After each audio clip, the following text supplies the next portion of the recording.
হরে Krishna. Hello viewers, অনুরাধারাই কিচেনে আপনাদের সবাইকে স্বাগতম। চলে এলাম এক নতুন রেসিপি নিয়ে, কিমা শাকের ভাজি রেসিপি। তবে চলুন রেসিপিটি দেখে নেওয়া যাক। এখানে আমি গিমা শাক নিয়ে নিয়েছি, আর গিমা শাক আমি বেছে নিব।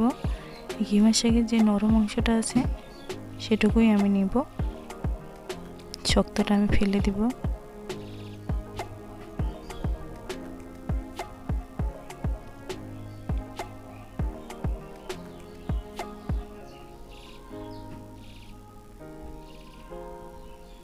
সবগুলো গিমা শাক আমি এইভাবেই বেছে নেব।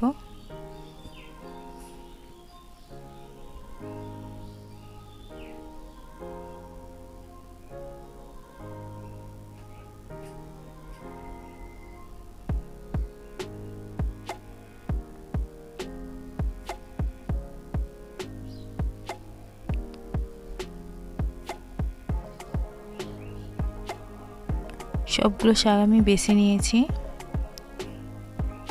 এখানে নিয়ে নিয়েছি 4টি মাঝারি সাইজের আলু কুচি করে নিয়েছি। আর এখানে কড়াই বসিয়ে পরিমাণ মতো দিয়ে দিয়েছি তেল, 2টি তেজপাতা দিয়ে দিয়েছি মাঝখান থেকে ছিঁড়ে, আর হাফ চা চামচ দিয়ে দিয়েছি কালো জিরা। হলুদ গুঁড়ো দিয়ে নেড়ে ছেড়ে এর মধ্যে আমি কুচি করে কেটে রাখা আলুগুলো দিয়ে দেব।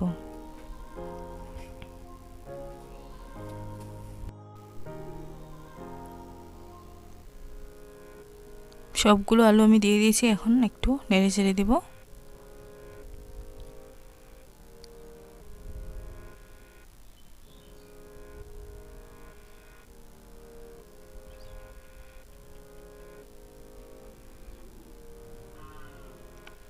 এখন এর মধ্যে দিয়ে দিব পরিমাণ মতো একটু লবণ, আবারও একটু নেড়ে চেড়ে ঢাকনা দিয়ে দিব 5 মিনিটের জন্য, আলুটা একটু সিদ্ধ হওয়ার জন্য।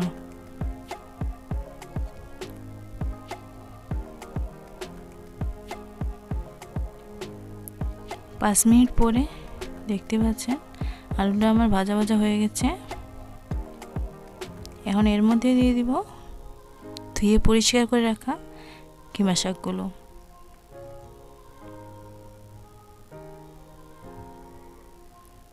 এভাবে আলু দিয়ে কিমা শাক রান্না করলে একটুও তিতা লাগে না।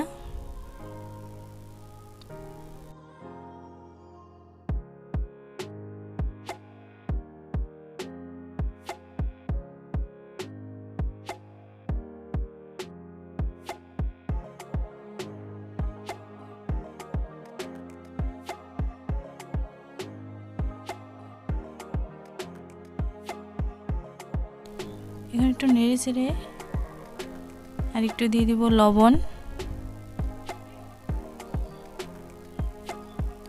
আর দিয়ে দিব হাফ চা চামচ পরিমাণে মরিচের গুঁড়ো। আপনারা এখানে মরিচের গুঁড়োর পরিবর্তে কাঁচা মরিচও দিতে পারেন। এখন লবণ মরিচ আমি একটু ভালোভাবে নেড়ে চেড়ে দেব। এভাবে নেড়ে চেড়ে আমি আরও 5-6 মিনিটের মতো শাকটা ভেজে নেব।